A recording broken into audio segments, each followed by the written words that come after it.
So you are here for the creating your portfolio and demo reel presentation. My name is Jason Arnone. I'm a senior career advisor with the Career Center, and I'll be going through the basics of what you need to know about creating a portfolio or demo reel. I should mention that on our website, Career Center website, you can see it here in the mobile form over here on the right. We have a whole section dedicated to portfolio and demo reel development. And so this is meant to be kind of a self-service area of our website where you can find a lot of the materials that I'll be covering today. But of course, today I'll be going more in depth into some of these things. Also at the end, you may have seen for a brief second there are little video clips, recordings, which are like excerpts of this presentation geared towards portfolios or demo reels for at your own pace viewing. So what is a portfolio? It seems really basic, but it's really important to cover this topic. You know, a portfolio, it takes a few different forms. It can be a website presentation. It can be shown on a mobile platform. It's sometimes you can see it in a hard copy case, especially if we're talking about fine art portfolios. And some folks even print them in a hardbound book, which you'll see that commonly with architecture majors. A part of why I cover what portfolios are is to also cover what they aren't. And so a portfolio is not an Instagram feed. It's not your sketchbook. A portfolio instead is a curated, intentional body of work that gives a good, effective, brief presentation of your best work for someone to understand your capabilities. And then for a reel is a 1 to 2 minute compilation of clips from your best motion work. And of course, you're focusing on clips that are really showing like the best that you have to show. A reel is not an individual movie, full-length movie. It is not documentation that you may have shot of an installation or a 3D sculpture rotating in space. You may have clips of that for your reel, but the reel is really meant to be clips of finished motion-based works. So when should you begin this process? I mean, really we all recall creating a portfolio to get into art school and to get into RISD. So your portfolio is likely already begun, and that can serve as a great foundation to build upon. So when we're looking at like the time frame, you might be looking at first and second year, you're creating, you're being experimental, you're trying new things. This is a great time for you to get in the good habits of documenting your work and capturing any concepts or iterations or models or attempts at a final solution, capturing all of those things and getting into a habit of like documenting your work. Not worrying as much about like, can I put this in front of my dream employer, but more about like creating good habits and documentation. Then you get into third year, up to graduation if we're talking about undergrad, or we might be talking about graduate students. You want to follow other professional portfolios that you admire and trying to emulate what you're seeing that you find effective in their work. Gear your work towards the career that you are really seeking and the types of opportunities that you want. And curate your work, organize your work. So in year 1 and year 2, it's about establishing good habits and documenting, maybe amassing a lot of material. And as you get more advanced, you want to actually like get better at curating and limiting what you're showing so that it's just highlighting the best work. And then as you go off to graduation, you'll be sharing your professional work, demonstrating that you've got a career path that you're on, you may have some consistency in your work. You want to keep it up to date frequently so that there's cool things to see as you're doing newer and newer work for people that are following you. And would also ask you to give back and come back to RISD and do portfolio reviews so that you can share your expertise with students that are going to be in your situation in a few years. So let's look at the online portfolio platforms that are available. We've got Behance. Behance is an excellent platform that we've used for many years. And as a matter of fact, as we're seeing on screen, there's a pull down for our school.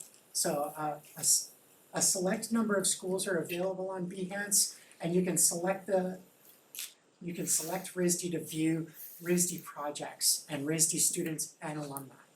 And I should be clear that this not only has student work, but it also has alums who have gone off and they're successful doing their work, and they're still maintaining a presence on Behance.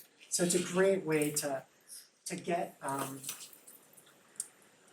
yourself established and have an online presence that can be shared.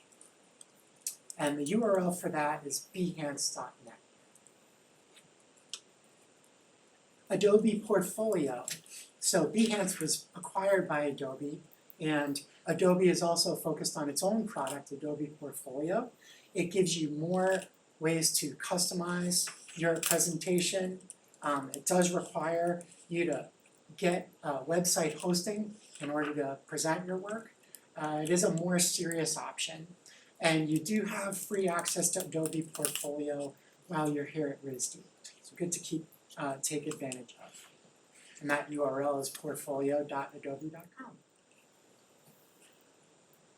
Cargo has been getting a lot of action with RISD students, and as a matter of fact, the Cargo site providers have contacted the Career Center to provide a code that you can see below, and this code, if you enter it, will give you a free use of the Cargo site. Now, there is a slight disclaimer. While we do like the Cargo site platform, it's not an official partnership with the Career Center or with RISD. They've just kind of preemptively given you access.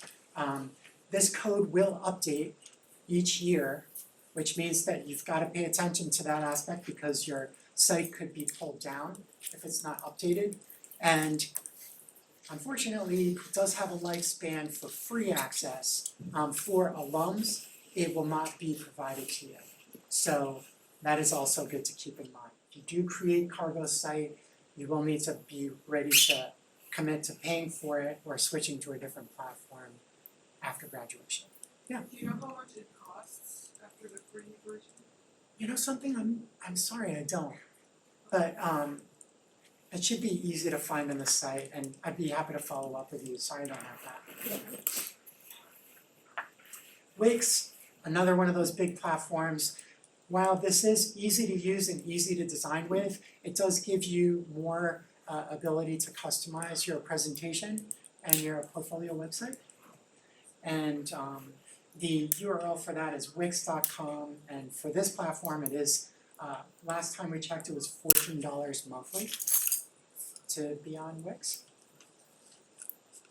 Carbon-Made is another excellent platform that has a different kind of aesthetic and different design templates to choose from, and that is looking at about $9 monthly, and that's carbonmade.com. Squarespace is also a very popular platform, and that's back up to $12 monthly.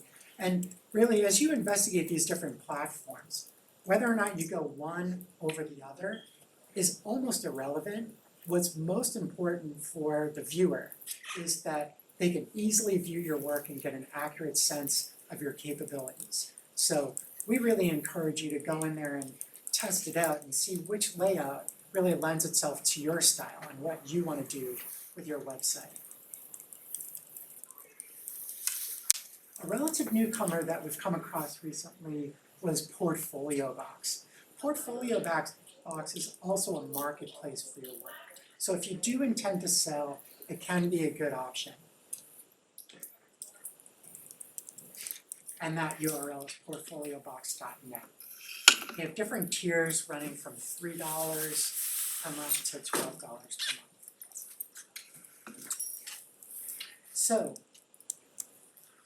you've got some options to consider with how you want to present your work, what platforms. You know your work better than anyone, but it's always helpful to find inspiration in others' work to see what kinds of things might excite you that you may want to incorporate into your own presentation. So a great place to start is to actually look at the alumni news that you can find on the RISD.edu website. They do excellent work highlighting some of our high-profile alums and alums doing excellent work, and you can check out the work that they're doing, see how they present themselves, and it could inspire you in the way that you're addressing yourself. And that's URL is risd.edu/news/alumni-stories. So I mentioned Adobe Behance as a portfolio provider, but we can see that you can select by school, and you can also select the type of projects you want to view. So this could really help you to see what other folks are doing on the platform. They may be your peers, they may be fellow alums. So people at all different levels and experience levels will give you a great sense of where you might want to take your work. And if you're looking at a particular project, you can also look at the profile for the designer or artist, where you may be able to go to their personal portfolio website outside of Adobe Behance. So this can be an amazing research tool. I should also add another advantage or added benefit to using Behance is that when we have employers that aren't getting the kind of responses that they're hoping for when they're posting jobs and things like that, if they want to just go and see what RISD students are doing, we actually direct them to Behance because it's so easy for them to dig into the type of work, see an overview of all the different projects, and click into the projects that are most related to what they want to hire for. So it's a very practical tool for that reason.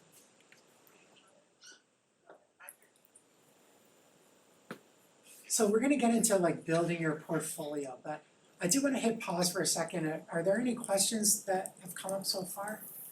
I want to make sure that this is interactive for everybody. Yes? Do you have any examples of free website builders that we could use? Free website builders that you could use. So the Behance, Cargo, and Adobe Portfolios are free to use while you're a student. So that could definitely get you started. All right, so, oh yes, please. For the Behance, do you have to have, is there a way to can you for post-graduation, do you have to have the full Adobe suite to have access to it, or can you just get that? So if we're talking about Behance, you don't need to have anything. It's pretty much a public website. And just to clarify, if we are talking about Adobe Portfolios, the application, then yes, you would need to have access to the application. Thank you. All right, so building your portfolio. So here we're looking at an alum's work, Reiko Murakami. And the first step is really considering what to show. So you want to curate your work to suit your career goals. So as I work with students and alums all the time, as they're developing their direction, acquiring the skills that they need in order to work in a certain industry. Some folks may have a broad array of different types of work, different art styles, different mediums, but if you know that you're going in a certain direction, then you want to try to amplify that for the benefit of the viewer. So if you're a fine artist that's trying to get a show doing a certain type of work, then showing that certain type of work would be wise so that the curator or the gallerist could start to visualize how you might be shown in their venue. Or if we're talking about a designer or a commercial artist, then you may have several different things that you are good at that you like to do, but show the thing and develop the portfolio that really guides you towards that type of role so that you're trying to look as compatible as possible with the opportunity at hand. Now, if we're just starting out with our portfolio, that really isn't a huge concern. You can go into a portfolio review or go into a meeting with someone showing your broad range of work. And typically you're dealing with someone that has an art background who will be able to see the merit in your work and the skill that's involved. But as you get more advanced in your career here at RISD, that's when you want to be able to show some more specialization. Does that make sense to everybody? So when you're considering the criteria for what to show or how to curate your work, consider the first impressions that you're making. So starting strong is very important to make an impression and to hopefully earn their interest so that they keep going through more and more of your work. Consider quality over quantity. So you do not get extra points for showing 100 pieces in a portfolio that's intended for a job application or an internship application. Instead, you'll get a much better result from having high quality work that earns their attention, where they may want to learn more and more about you through an interview or something like that. And I had mentioned pretty well customizing your portfolio presentation for the career path at hand. And lastly, I would say, show what you want to do. It's not that you're good at typography but you hate doing it, so then don't show the typography if that's not something you want to do. Or if you're really good at stop motion but you want to do live action, then let's focus on the things that you really do want to do. And I get questions about this all the time, whether or not to include creative process. I can say confidently, having been a reviewer and employer myself, that seeing the process helped me when I was looking to hire people, because it helped me to understand how you carry an idea from concept to execution. It's so important for an art director to be able to see that. So showing the process is very helpful in those types of situations. And we've also heard directly from curators and gallerists that they too really need to see your process so that they know how you make what you make. They want to know as much about you if they're going to be presenting your work and representing it. Yes? How much writing should you include with this? Because like I was taught to have like a little bit of like writing along with images, but I don't know to what extent. I'm going to have a slide about that, so I will get to that. Thank you for that question. So a couple of questions that I see commonly from students is like, I want to do this, but I've been doing this in studio. So that happens a lot. Sophomore year, for a lot of majors, it's like another foundation year where you're not calling the shots on what you work on. So as I had mentioned, trust the process, trust the reviewer or the employer that's checking out your work, that they'll be able to see through your work to see your capabilities and your skill. Also, there have been concerns about the number of projects. Like, I only have 3 projects and I'm a first year student. Well, show what you've got. It's quality over quantity. You know, this whole process of showing your portfolio is partly storytelling for you. You know, like as you're showing your work, they're looking to see what year in school you are. They're looking to see what you've done in the past. So this is evidence of your story. So try to just be transparent with what you have to show. Another thing is when it comes to splash pages. I see splash pages a lot with portfolios where you're trying to make a bold first impression. However, it's a missed opportunity in a lot of ways, and it really, it's characterized pretty well here. It's like the empty space because the person really wants to get to the action lower down, and you're just putting a hurdle in front of them. So try to avoid using like a splash page for your portfolio website.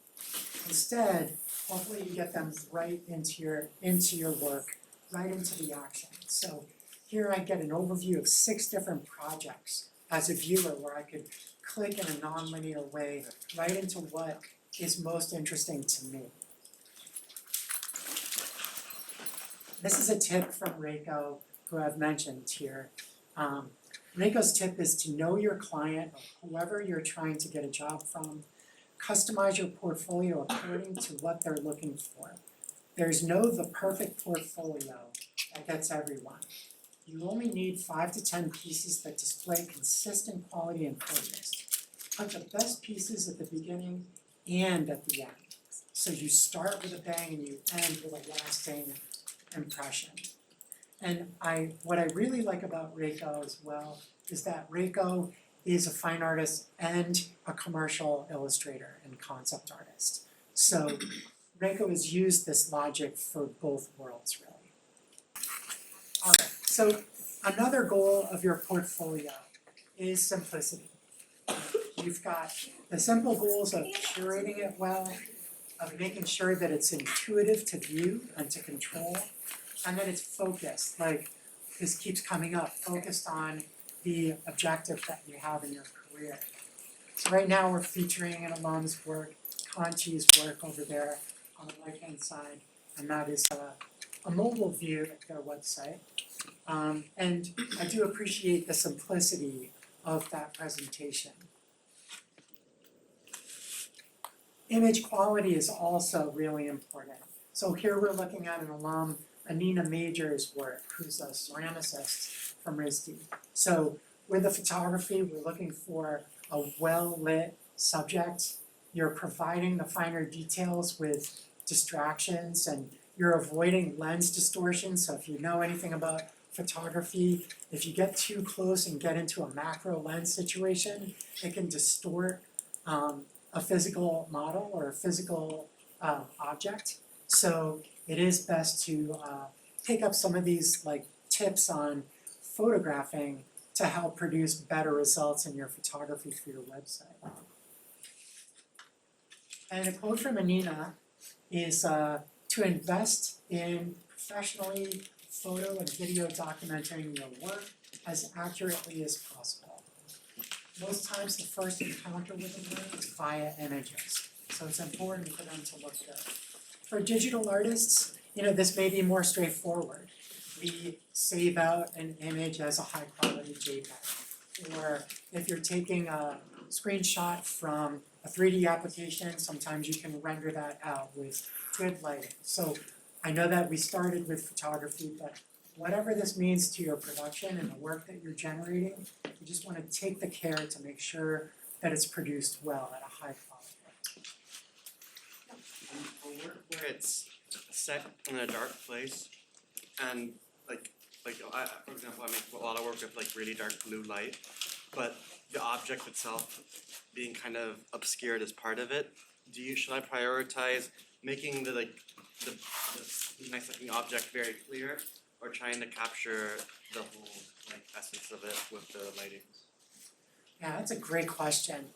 It would be helpful to have both versions, and what I mean by that is the intended final look, which it sounds like it's a very challenging lighting situation for photography, so that could be like a long exposure, or you may even go with like a mock-up or a rendering of what it's supposed to look like to the viewer. But then for an installer or a curator, they may also like to see like, hey, how are you pulling this off? And what kinds of installation do I need to accommodate in order for this to happen in my space, right? So having both versions available could be ideal. You may even have like a map or a floor plan or a model that also gives more information about how it's set up. For photo documentation, I do also want to come back to that. Professor Clara Liu, who's also an alum from illustration, does an amazing job on these preparations. A lot of Clara's work is geared towards students getting into college. However, there's so many universally valuable things to learn from Clara that I would highly recommend it. And the website for Clara is art prof, like short for professor, artprof.org. Now for background info, there was a question about this earlier. So for the level of detail, for each piece, it's helpful to have some information about when it was created, what the title of it may be called, if there's tools involved, whether it's digital tools and software, or whether it's physical tools or media, processes that were used, creative techniques, the design prompt, if we're talking about like an ID project or something like that, or a problem statement that provides the prompts that you use to create your prototype. Any of that info that can provide some enlightenment about what it is that you're doing would be super valuable to the viewer. Here we're seeing an alum from painting, Kate Pincus Whitney. And for your process, so I had mentioned this before, but just to go through it again and so that we can see an example of it, that would include concept drawings, any research or mood boards, prototypes that may have been created and then improved upon, showing a time lapse of a piece that you might be working on. I've seen so much of that with like 2D work that people have worked on. It's so cool to see a time lapse of it all being created and coming together. We've got Desiree Scarborough, an alum from Apparel and Textiles here with her website.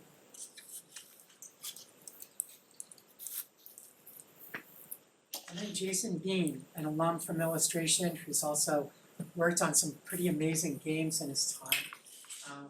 He's currently an art manager at Blizzard Entertainment. And his words of advice were to take people on a creative journey. It is always great to see a well-presented process breakdown from initial prompt through reference and research to early exploratory thumbs to finished work for at least one piece. So, Jason's work is, it's no surprise that it comes from illustration, but honestly, this universal approach could be applied to any major, really. It's showing how you came to the solutions that you arrived at.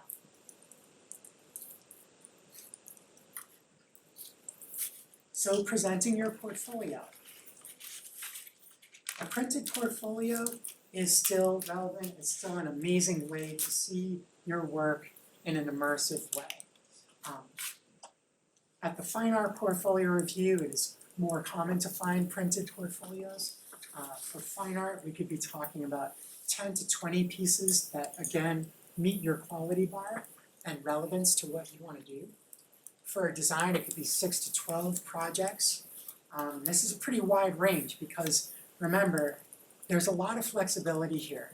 It's most important to show things that you're proud of, that you know are going to make the best impression possible. Less important to crank up that quantity number. And as you're presenting your work, because here we are, it's a printed portfolio. The viewer gets to immerse themselves and really bury their head in your work. And it's also linear. So you have the advantage of providing a story or a narrative as you're going from piece to piece. And if you're lucky enough to be in an interview or a presentation situation where you can walk through it, be comfortable showing your work and going through it.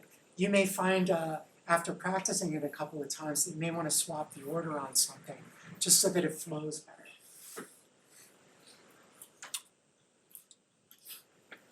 Portfolio book, as I had mentioned, this is especially important for architecture majors. That can include a traditional table of contents so that folks know which project to get to with a page number in case they want to hop around. You can also provide your resume on the first page. And we've heard from many folks, many of our architecture portfolio reviewers relay how excited they are about seeing fine art to embellish the cover of an architecture portfolio. So it's something that sets the RISD architecture candidates apart from other schools, and it can be a really nice way to just enhance your presentation. If you're looking for print options, of course you can go fully custom. We've got Hassan over at the Design Center who does an amazing job over there working with students. But you can also use a service like Artifact Uprising or Blur. And if you're looking to present your work online, which most people do, most architecture portfolios will end up on an online platform, you can upload a high-res PDF to issue, and that's spelled kind of funny, issuu.com, or folio with an F, foliohd.com. Those are both excellent platforms. They actually kind of simulate the process of flipping pages. And it's just very practical to be able to get your PDF in a dynamic way sent out to lots of folks without them receiving like a 40 megabyte PDF in their email or something like that. Online portfolio, you still get the opportunity to present this in person if we're talking about an in-person portfolio review. Maybe we're talking about in-person interviews. You will get the chance to like show it in person, or you're sharing your screen on a video call, very common of course. And one thing that is similar to showing your online portfolio to the printed portfolio is that yes, you still do want to be prepared to tell your story. It may be non-linear. You may need to like think on your feet. Someone may want to jump over to project 4 out of sequence, and you'll need to like just skip over to that project and walk them through it. But there is still a great opportunity to tell your story, and it's also one of the things that RISD is known for. In presenting your work, telling your story, being an excellent communicator. We all do it so often in critique, and so you want to leverage that strength when you get into this kind of a presentation situation. For demo reels, just some best practices here. Of course, shooting for like 1 to 2 minutes in duration. Having a title card at the start and the end with your name, contact information is really important. Having subtitles in the demo reel, so we can see in the lower right, there's a subtitle, and that subtitle will coincide to a demo reel breakdown. The demo reel breakdown for each shot will show background information. So it's a lot like the portfolio that we were talking about with background info. You can list the cameras that were used in shooting, you can list the software, the talent that was included in it, year it was created, the maybe even like a link to the full-length piece that might be on an online platform. And of course, YouTube and Vimeo is really popular. It also can allow you to set passwords if anything is like sensitive that you want to share. And then for total secure platforms, you could use Dropbox, Google Docs, iCloud, just as a couple of options. So sometimes we'll talk to an alum who may have worked on a sensitive project and they want to share their work in a protected environment, just as an example. Or perhaps you're concerned about your intellectual property with a new idea that you have, and you want to like hide that idea behind a password, right? And so props to Kaija, who we are presenting Kaija's demo reel here.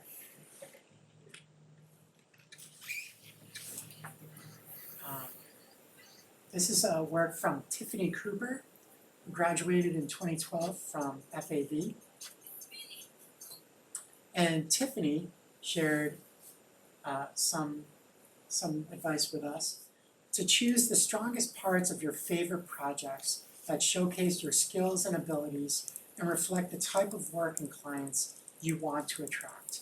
Have fun creating a new story or edit out of these clips, and remember to keep the reel short and sweet, like 1.5 minutes maximum, focusing on your best work, quality over quantity. So there's a recurring theme here with a lot of the things that we're talking about, and as we can see, like there's a lot of universality between portfolios, whether it's printed or online, and demo reels. It's focusing on your best work and providing it in a concise and focused manner. So beyond the portfolio, we've got platforms like Instagram, which are an excellent promotional platform. So while it does not present a curated work, if you can gain followers, it could be a great way for them to keep up with things that are going on in your practice. And it may also remind them that you are hustling, you are making work, and could redirect them over to your website portfolio.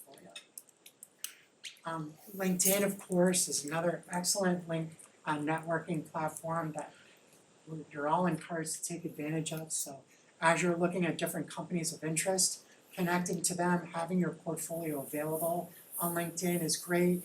You may even feature like 1 or 2 projects in LinkedIn, which is also possible.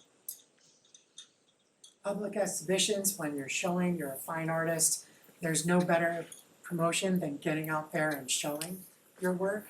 And having a card that folks could take to get to your portfolio could just help them follow up with you down the line. All right, well, thanks for your time. Thanks for coming, and like I said, follow up with the Career Center, please, if you've got any further questions.